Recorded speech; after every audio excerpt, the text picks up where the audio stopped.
And we are back. Hello once more, everyone.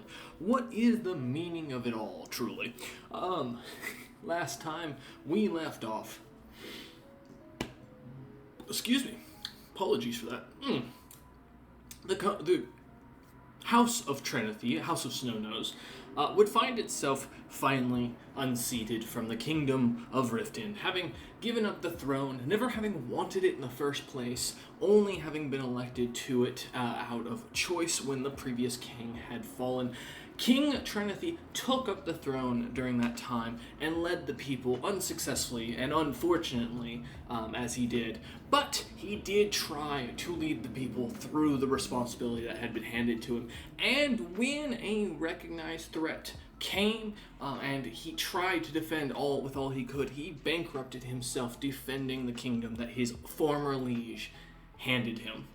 And with that, when the new heir, apparent to the family, was prepared and ready to take the throne, he gathered the support of the lords and was peacefully elected into the throne, letting Trennothy step down finally, though the stress truly getting to him as he nears his own demise.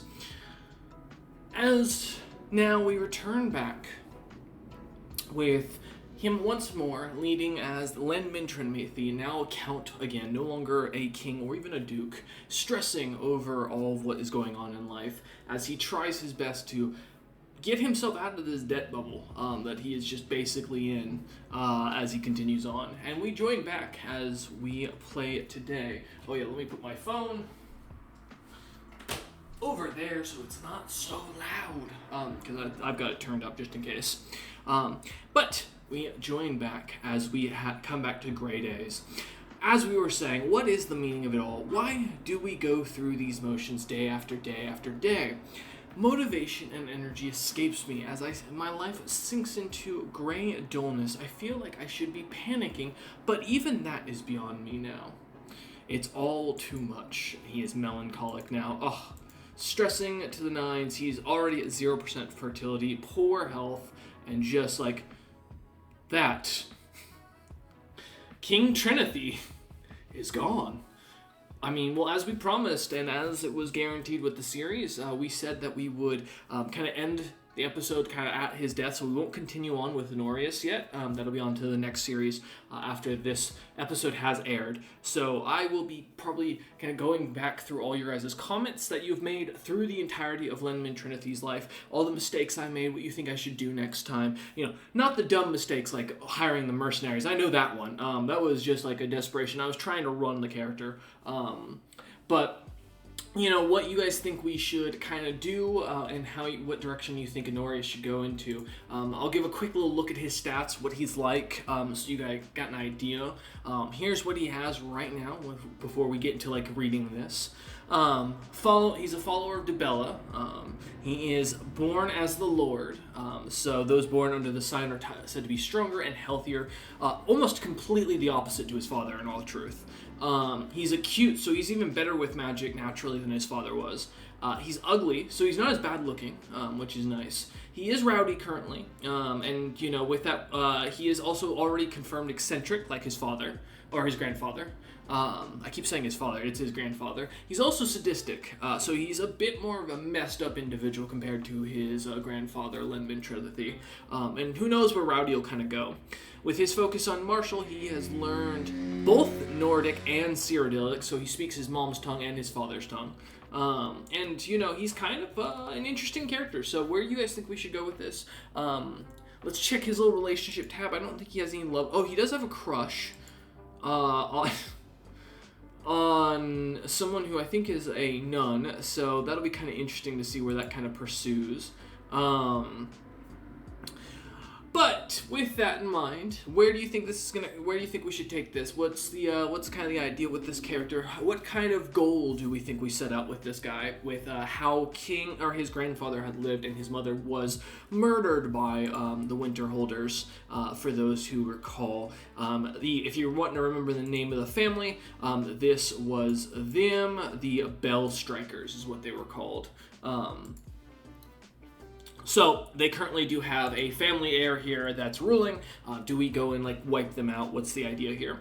So with that, I think we can kind of conclude this. Lenman Trennothy of Vernum Woods, also known as Vermin Woods, has left this world at the age of 49 years. He died of a heart failure, cursed with a disturbed mind. He was known throughout his land as a raving lunatic.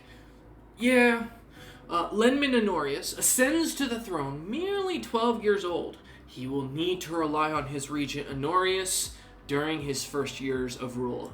And again, for those wondering, his regent is his father. Now, I know first thing we're going to do, no matter what, is we're going to break this betrothal, because we're going to want to make sure he marries proper, right? So that'll be like a whole thing we'll do.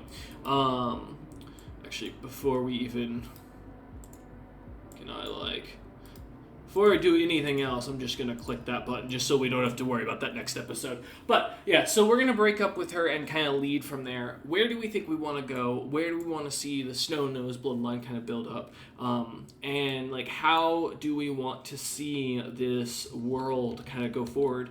Kind of getting a look at everything, those who are ruling now. I'm just going to put this down here for a second. We'll kind of go over the world real fast, because I know we never got to do a real in-depth thing of it. So we've got the High King Eric of the Bellower here of Western Skyrim. Eastern Skyrim still led by the Flame Hairs. Give me one moment here. There we go. Falkreath was reclaimed by the Nords. House Skjorlmore managing to claim it. We still have the major houses of... Morrowind. That took me a minute. I was like, I don't need the King tab. No, a Kingdom tab. I know I've got our Empire tab. They're kind of still building themselves up. We've got the leader, Potenate Ixenarius, who's still ruling. I assume he's like a lich or like a mortal in here. Oh no, he just has a really long lifespan. Yeah, because he's got that. That gives him more. Okay, gives him a few more years. Got you. So he's got a little bit longer to go. We don't have really a unifying force down here in the south or in the marshes at this point that are kind of like worth looking at. The White Queen still rules. I've been kind of messing around with her on the side. I love this character. It's a fascinating character to go read through. Alinor is still kind of doing its own thing, vibing over here. They're just kind of doing what they want. The islands are kind of still their islands. There's nothing kind of going on over here. Still got a Daedric Prince down here, kind of vibing, sane, blood on the water, fascinating. How's Daggerfall still ruling? I actually ran some orcs in Morkel and got my butt kicked by Daggerfall recently. The Morkel orcs are still ruling, which I think that's so cool. And I think this is one of the legendary houses, with their whole build-up, but I don't recall. Because it looks like they seem to be someone of note. I think they are. I can't recall. You'll have to correct me down in the comments. And of course, no unifier down here in the great Sandy Empire Hammerfell. I actually kind of think if I do another playthrough one of these times, I kind of want to do one in Hammerfell because I've never really gotten to experience this. And this looks really interesting for how the lands are set up. And I know there's a lot of like rich cultures and unique houses in here. So that might be kind of a fun one to play with. But yeah, so do we continue on with the House of Snow-Nose, or do you guys want to continue with Honorius as a long play, or do we decide that, you know, the House of Snow-Nose isn't really to our interest anymore, and we jump into a new house somewhere else? Let me know down in the comments, as always, and if you've enjoyed the series up to this point, please feel free to subscribe, as this comes out every week, and will continue to do so, as long as I don't accidentally, like, die or forget to upload some week. I've missed weeks before, but usually it comes up the next week. And then beyond that, if you like the series, give it a thumbs up. If you dislike the series, give it a thumbs down. If you're feeling brave, want to share your opinions, I try to respond to all your guys' comments down below, so feel free to always post a comment. Let me know what you're thinking. Tell me some Skyrim lore, or tell me some fucking Elder Scrolls lore that I should know about, especially as the House of Snow-Nose going in this like arcane kind of goal. I love the Elven idea, and I still might play on that. Honorius might go try to find him an Elven baddie. I know I'm too old to use that language, but you know what I'm talking about. Like, so we might see that direction, who knows, and kind of build up our family after really the despicable reign of Lenman Trennothy and former king of Trennothy of the Riften. Honorius kind of being that ambitious character would be kind of cool. But with that in mind, let me know what you guys think. Let's see where this kind of goes. And as this series will finish up, I'll be probably starting to upload on the day I'm missing currently, and we'll kind of do that as a rotation. I'll start a new series here, kind of around the point where I take a break on a series to let you guys catch up. So let me know what you're thinking. Let me know your thoughts. And as always, keep praying that I get a job and enjoying the content if you are. And if you're not, well, I mean, why are we all here, truly? I mean, I don't know. But I hope you are enjoying the content. See you guys next time. Thank you all.